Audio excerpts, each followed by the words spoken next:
91. Tarrans Blue strikes again here at Healesville. A nice win. And congratulations to Sharon Combridge. 2 on the bounce. Well, her last win from box number 7 certainly wasn't the easiest assignment. And here today from the centre draw, which is notoriously tricky, another great run again, straight to the rail, and took off to victory here in a nice time of 16:90.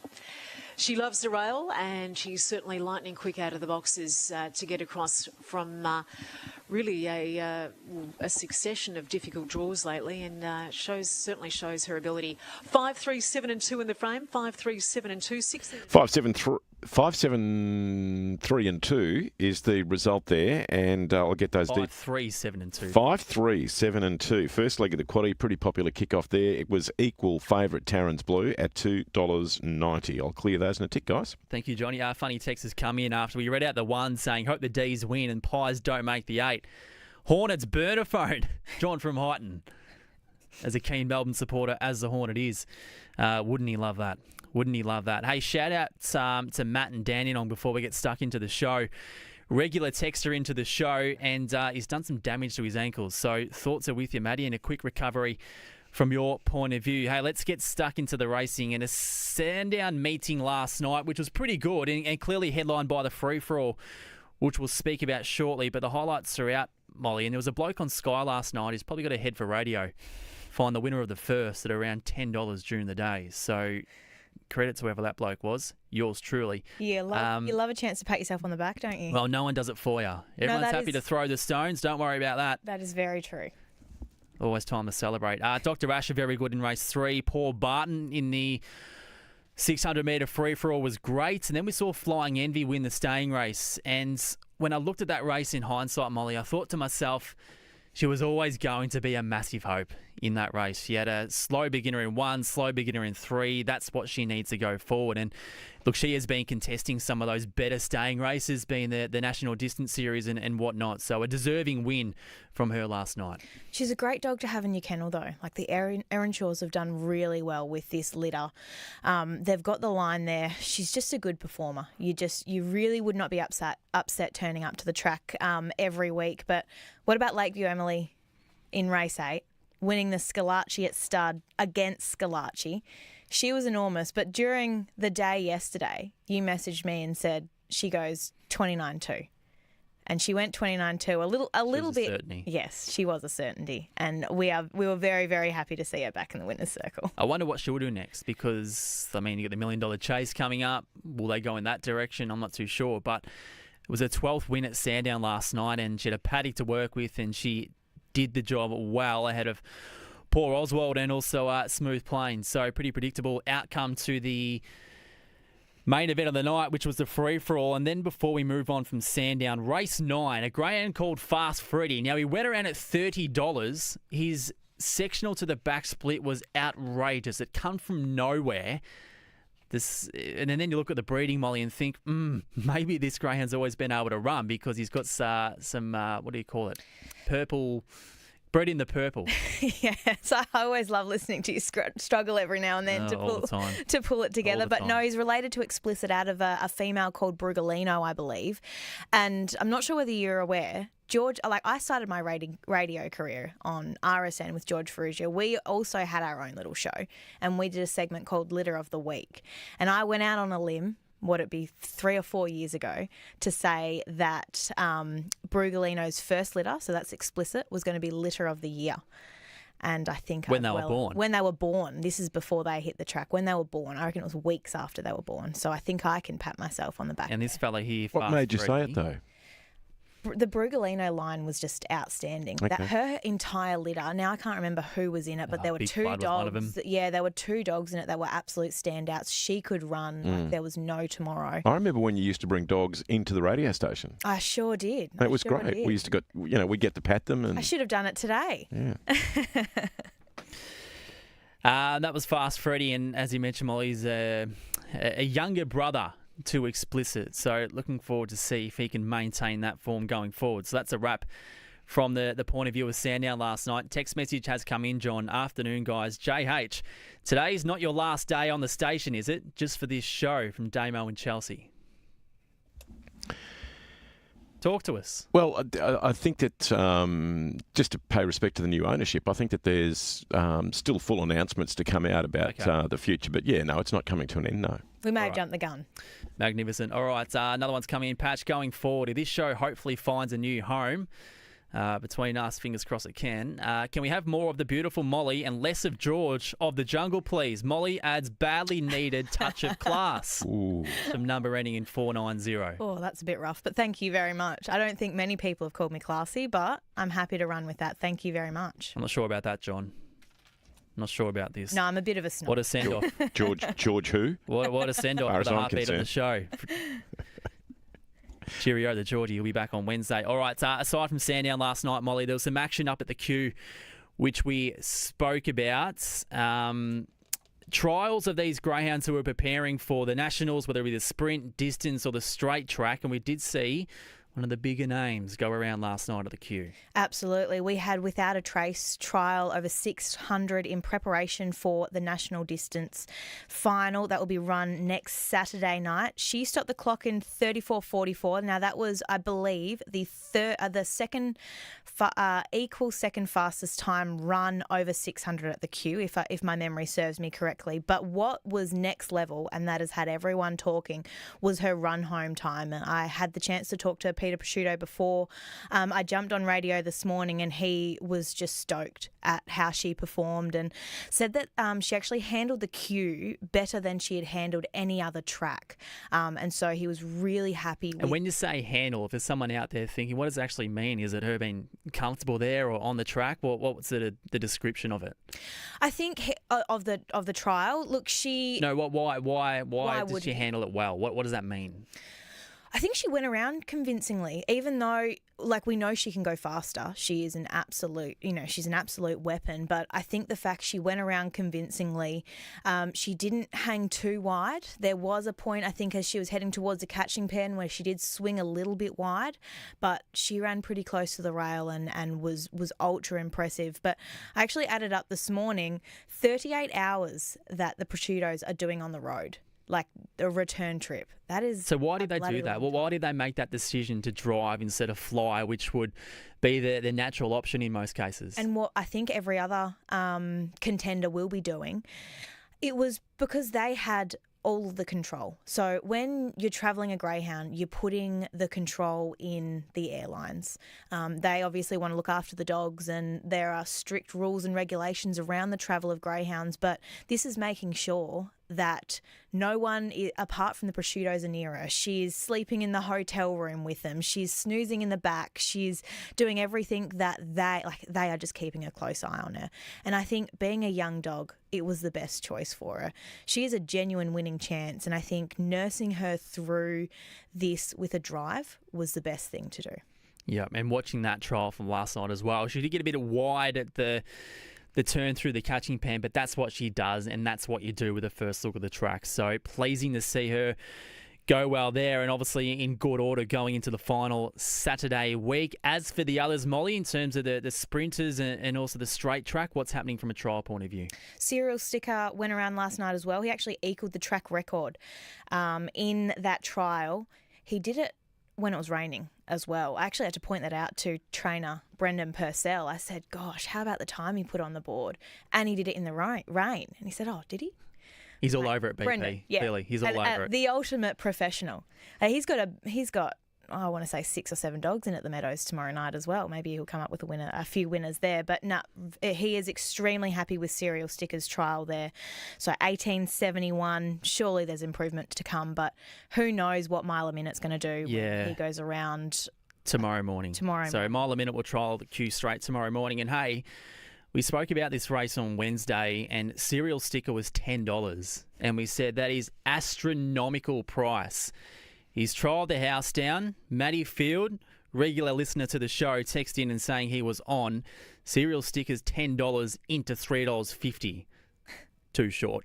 Yes. The $10 was overs, and we'll see what Mile a Minute does in his trial tomorrow. And as we briefly touched on Wednesday, the likes of Mapunga Reward, Ethanol Water are unlikely to trial in preparation, at least at the queue? Yep, no, don't believe they will trial it all. They will head up early next week to begin that transition to get ready to go around. I was going to give Jason Thompson a call before we jumped on just to see. I believe that his dogs are up there.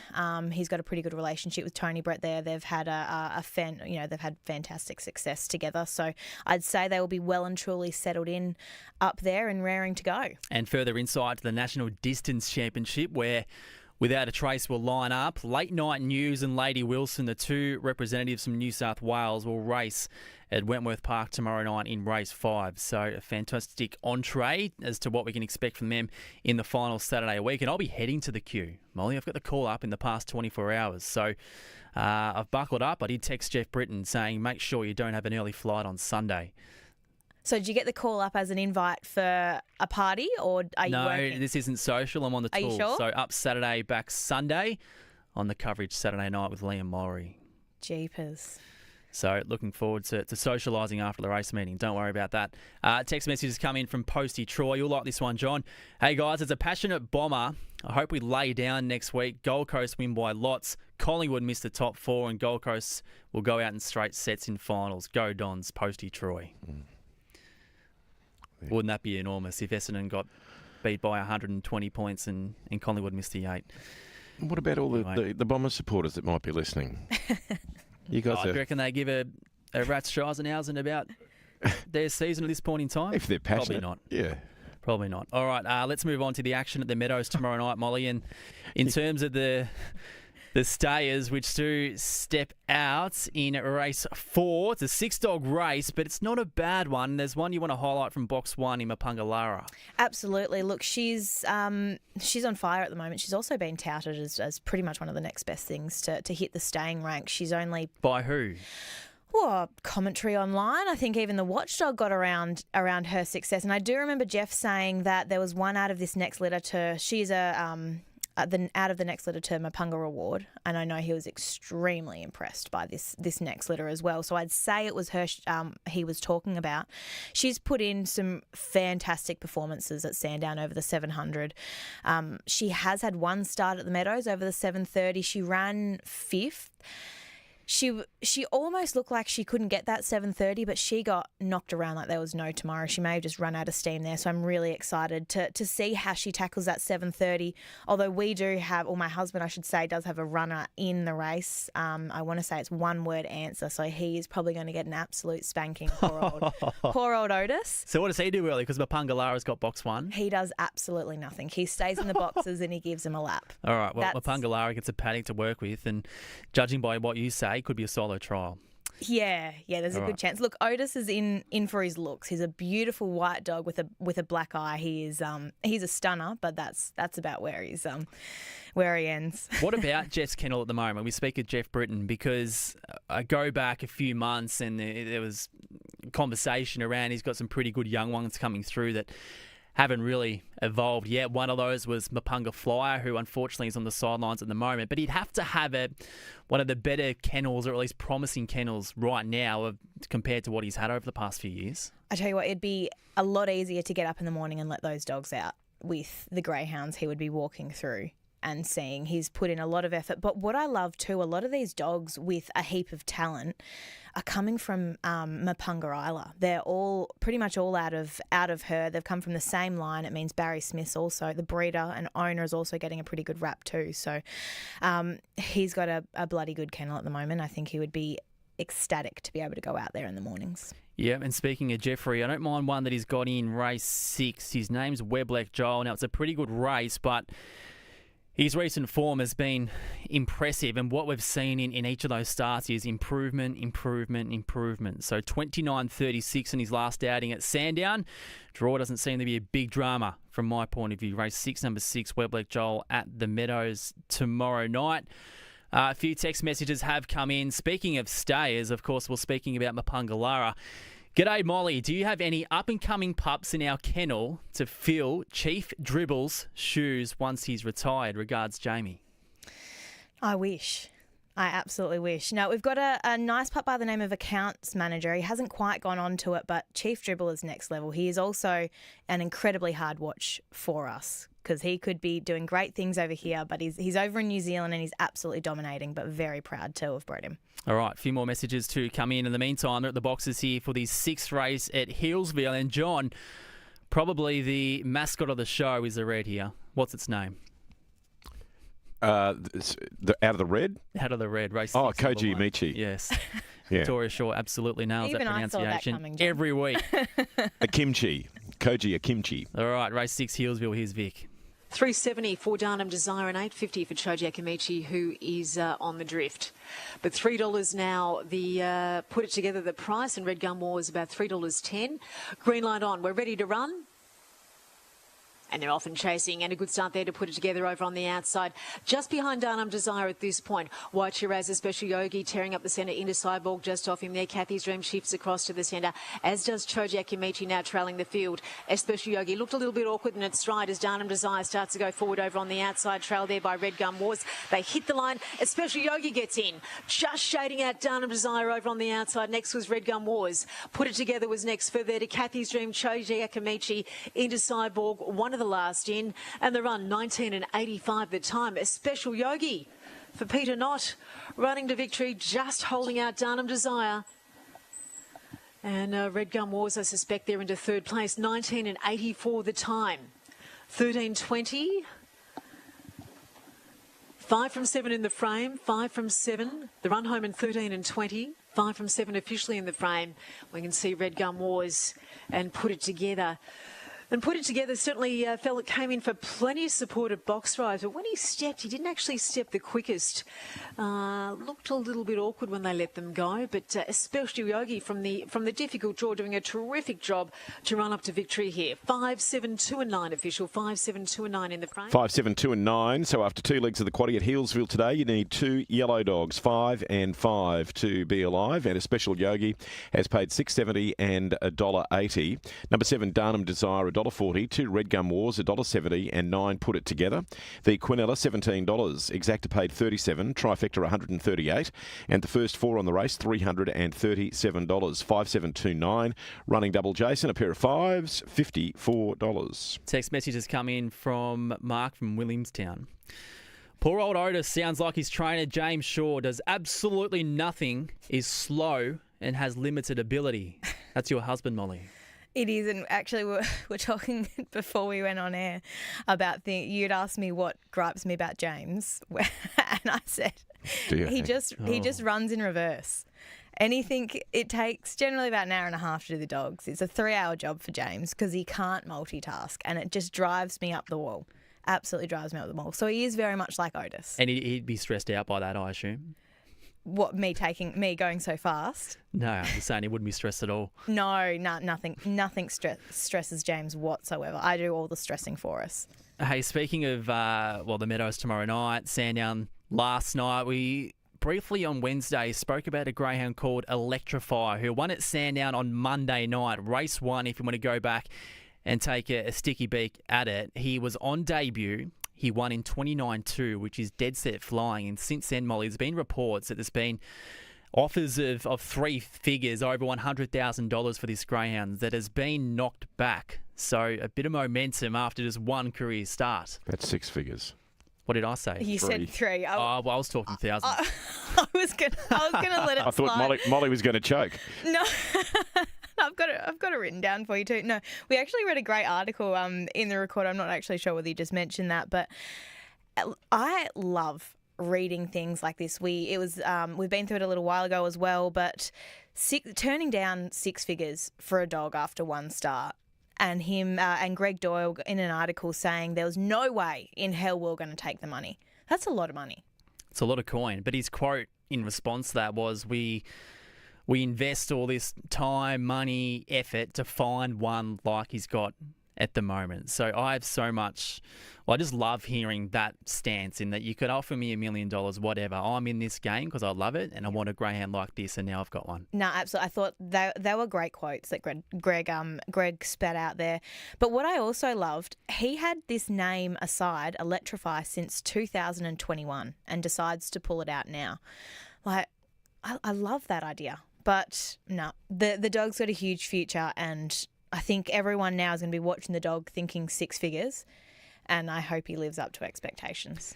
Action at Hillsville's pretty hot at the moment. We had the Victorian Straight Track Championship on Sunday, which was won by a mile a minute, defeating Serial Sticker, as we spoke about. They head up to the Q Saturday week to compete in the National Straight Track Championship final. But down here, we build up towards the Hillsville Cup heats, which are not this Sunday, possibly not the next, but the one after that. So we're right in the sweet spot of getting ready. And we have had a text message come in from Matty Field, who wants to point out two of his greyhounds. The first of them's Mighty Multi, race 1, number 3 at Geelong tonight. And then on Sunday, a greyhound returned in a pretty impressive way last week. Matt Locke, race 8, number 1 at Hillsville. And he's back there this Sunday, Molly. Oh, he was huge, I thought, last week, running second.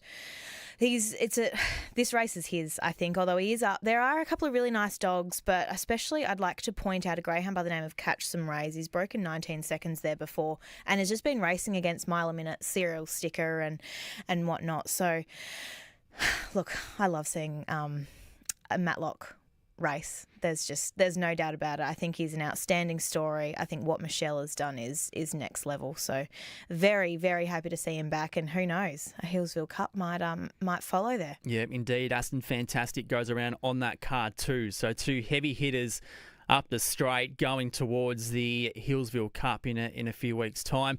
Away from Victoria now. When I was tasked to go on Sky yesterday morning, Molly, and on Wednesday I get the message saying these are the races we're looking at. We're looking at Bidgie Cup heats at Wagga. I thought to myself, I'm not going to have a you-know-what of a clue about what these dogs can do. Anyway, go through the fields and I see the likes of Vincent Bale, Intrepid Bale, Deadly Avenger are part of these races at Wagga tonight. It's a fair lineup, and firstly, Vincent Bale, good to see him back in action after a break. Oh, it sure is. He's had a couple of months on the sidelines. I think his last start was at the Q, where he pulled up with a fracture in the hock, I believe. So a little bit of TLC by the Grenfells, and he is back and firing.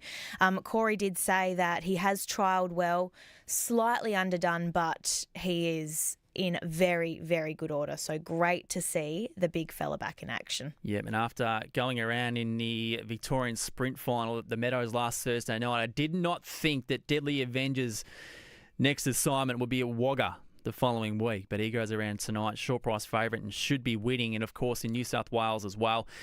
The $1 Million Chase is warming up. Heats there at Richmond this evening. You can go have a look at those if you want to find out more. Back to the text messages that have been coming in. Now, I got stitched up by a dad joke. I think we all did on Wednesday. Weren't quite sure what was going on, which was probably more of a reflection on us. Tim from Kilsyth is at it. A dad joke for you guys. Where do you take someone who is injured in a peekaboo contest? To an ICU. Ha, ha, ha. Another one. Why are skeletons so calm? Because nothing gets under their skin. Is he performing this weekend, John? At a theatre near you? Sold out. What about the one about, hi Molly, can we have wraps for dinner? Lots of love, Harriet and Oliver. Yeah, so that's about the only meal that Harriet eats. Wraps. That's Wraps. gold. Do you want to know what I had for lunch yesterday? Well, tell me. You won't be surprised by this. Hot chips and a wrap with sauce. Jeez. Health kick. No. What, you don't like that? If I ate that, if I ate that regularly, I would be in a lot more trouble than I already am. Hey, But speaking of your lovely kids, Harriet and Oliver, I understand you're exposed to some child labour this morning, which is quite disappointing on your behalf, but I did see there's some evidence of it as well, which is a baby bit concerning. Well, see, I was going to open with the fact it was a huge win on a parenting behalf. I was almost going to turn grey areas into a parenting podcast. Uh-oh. Because this morning as I was driving in, James sent me a message of Oliver, our 1-year-old, who had gone through and picked up 9 consecutive bowls and stacked them and brought them to the kitchen, the kennel kitchen. On request or? Nah, just did it on his own. Like that is Pretty enterprising for a 1-year-old. That's look. high intelligence indicator there. I would love to say that Oliver's a genius. I think he's just got a very busy mind. He's A busy mind. We've got to wrap up soon. I want to ask you about a dog called Kelvin that you've got at home. What the hell is this story about him sitting in his kennel with nude Barbie dolls? Look, What on earth is going on at your joint? What is this show doing? I know. So our kennels often, well, we've obviously got kids. There's a lot of to keep the kids entertained. We have to keep toys in the kennels, and that includes Barbies, who are for some reason always nude, and I don't get it. Harriet is into the nude Barbies. That's just anyway. So Kelvin has every now and then ended up with a nude Barbie on his bed. I've got plenty of photos. Is he retired, Kelvin? Yes, Kelvin is retired. His race name was Sammy Sung. Now, my husband thinks he's a bit of a you think Tim from Kilsyth is humorous. James is up there because he's named Kelvin, a white dog. Kelvin after the fridge Kelvinator, and then he's backed up. Well, that's pretty good. Yeah, no, it gets better. Backed up with the name Sammy Sung as a race name. Yeah. Samsung. Yeah. Not bad. Better than Sammy Sung, John. Wouldn't get away with that. No. So Kelvin has enjoyed the Barbies. We've had often we find the dogs curling up with golf balls as well. Oliver loves to piff a golf ball around the kennels. Oh, Jesus. So the dogs certainly end up with a lot of toys. Not dog toys. It is human toys. Oh, goodness me. Lots going on at your joint. We'll have to keep track of the stories there. John, what's on for the weekend, my friend? I'll be Working here all day tomorrow? tomorrow. Yes, working tomorrow. Magnificent. Sunday and Week off Monday next week? I've got a few things to do next week. We've got a couple of functions, and it's not really a week off. Got a couple of things to do. All right. Molly, what's on for the weekend? I think just the dogs for me. James is racing and going to the football. Got a ticket to the for the box to the Geelong and Richmond game. Our plan was to take the kids together, and then Jeff Britton calls me and asks permission to invite James to the box. And you gave it. I did. Yeah, I did. What a human being. That'll be a big Agreed. afternoon, that is for sure. Hey, that's a wrap for Grey Areas on this Friday. We'll be back on Wednesday from midday. G. Ferrugia, the Maltese magician, will be back in the house. Looking forward to that. In the meantime, good luck on the punt. Enjoy your weekend. John Henry and Andrew Bensley back after this. Need a business loan fast? On deck.